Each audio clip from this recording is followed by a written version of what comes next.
저는 이 설교를 준비하면서 저에게 주신 하나님의 말씀을 생각해 보았습니다. 중학생 때 저는 섬마을에서 교회를 다녔는데 중학교에 바로 옆에 교회가 있었어요. 오늘날 학교를 마치고 혼자 교회 예배당에 찾아갔는데 오후에 예배당에 가만히 앉아있는데 이런 생각이 들더라고요. 이 신앙생활은 내 인생의 격가지가 되는 걸까?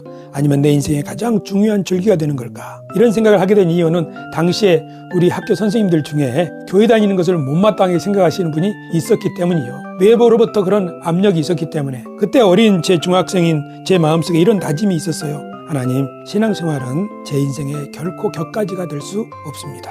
저는 이것이 하나님 앞에서 했던 첫 번째 프로포즈라고 저는 생각을 해요. 그런 마음을 제가 괜히 갖게 되는 건 아니겠죠.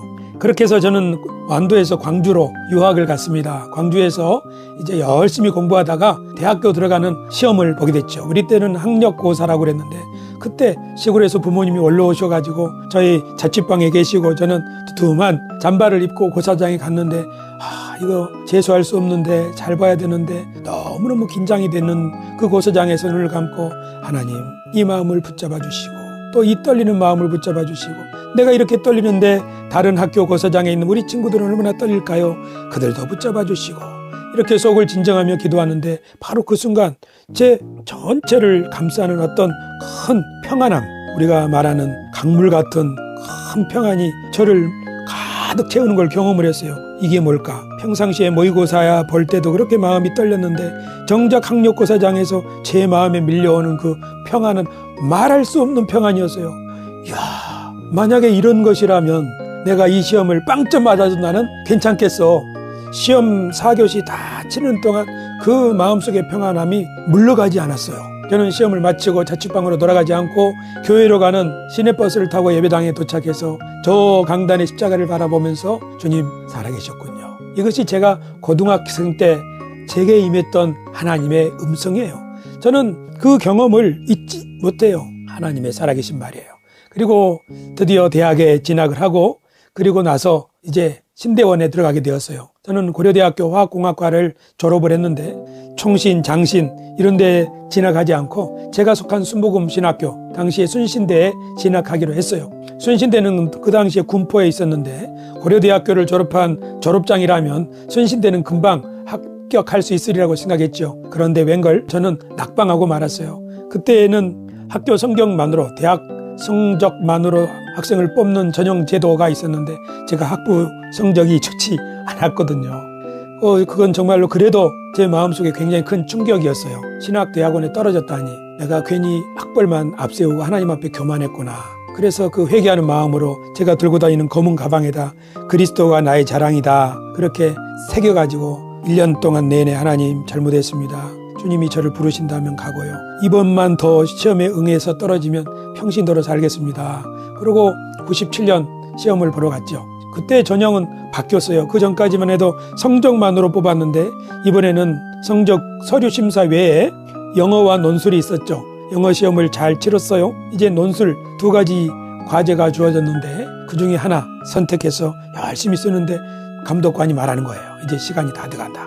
저는 제가 써야 될 답안의 절반도 못 썼을 때였어요. 그래서 제가 지금 절반도 못 썼다고 그랬더니 그러면 나머지는 어떻게 쓸 내용이었다는 제목만 써서 내라 그러는 거 있죠. 그래서 저는 제목만 이렇게 나머지는 쓸 예정이었습니다 라고 쓰고 떨리는 손으로 답안지를 제출하고 그 군포에 논두렁을 지나서 집에 오는데 너무나 마음이 착잡했어요. 답안지를 절반밖에 못 썼으니까 말이에요. 그런데 며칠 있다가 학교에서 전화가 왔는데 당신 입학식에 수석 합격자로 상을 받으러 오십시오 그러는 거 있죠. 저는 그때 하나님이 제 마음을 다 헤아리시는 것 같았어요. 하지만 또 한 번의 감동이 남아있었어요. 그것은 제가 학교를 다니면서 어느 날 어떤 교수님의 수업을 듣는데 그 교수님은 당시의 시험의 최종 전체를 관장하고 있는 감독관이셨어요. 그 교수님의 강의를 듣다가 제 머리끝이 막 뻣뻣하게 서는 체험을 했죠. 그것은 바로 제가 그날 시험지에 쓰려고 쓰고 진행했던 바로 그 요지와 그 교수님의 강의의 내용이 거의 유사했던 거죠. 하나님이 이 모든 것을 섭리하고 계셨던 거예요. 그렇게 해서 저는 신학대학원을 마치고 목사가 되었어요. 문목사 생활을 했죠. 그러다가 교회를 개척할 때가 다가왔어요. 사실 저는 제 성격상 절대로 교회를 개척할 사람은 아니라고 생각을 한 거예요. 그래서 기다리다가 후임 청빙이나 이런 기회가 있으면은 교회를 개척하는 대신에 그렇게 가겠다고 기다리고 있었죠. 그런데 어느 날 하나님이 제 마음을 완전히 바꿔주셨어요. 아마 그렇게 된 이유는 제가 섬기던 교회에서 담임 목사님으로부터 눈밖에 났기 때문일 수도 있어요. 그때 저는 하나님께 이렇게 기도드렸어요. 하나님, 제게 다리 저는 성도 한 사람만 보내주신다면 제가 교회를 개척하겠습니다. 우리 월세집에서 말이에요.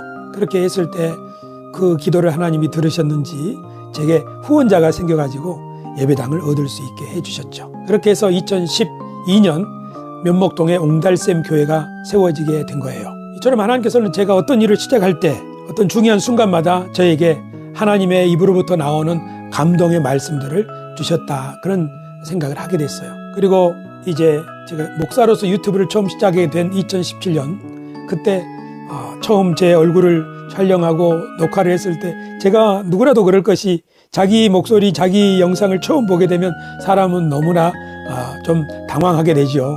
저도 너무 그것을 이상하다고, 이것은 받아들일 수가 없었어요. 감당할 수가 없었어요. 이것을 공개하는 것은 정말 마음속에 감당할 수가 없었어요.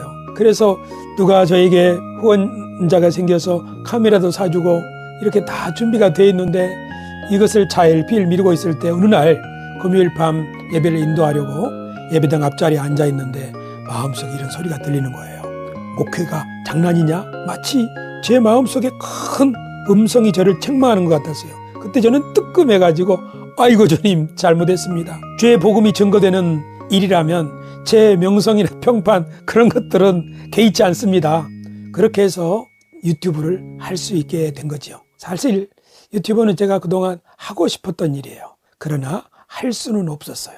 이처럼 하나님의 입에서부터 나오는 말씀은 우리들을 장애물을 뛰어넘게도 하고 또는 고난을 견디게도 하고 또 우리들을 돌아보게도 하는 것이지요. 사도 바울이 디모데에게 하신 말씀이 있죠. 하나님의 말씀은 성령의 감동으로 기록된 것으로 교훈과 책망과 바르게 함과 의로 교육하기에 유익하니 이는 하나님의 사람으로 온전케 하며 모든 선한 일을 행하기에 온전케 하려 하심이라. 하나님의 입에서부터 나오는 말씀이 우리를 이렇게 세워가는 것이죠.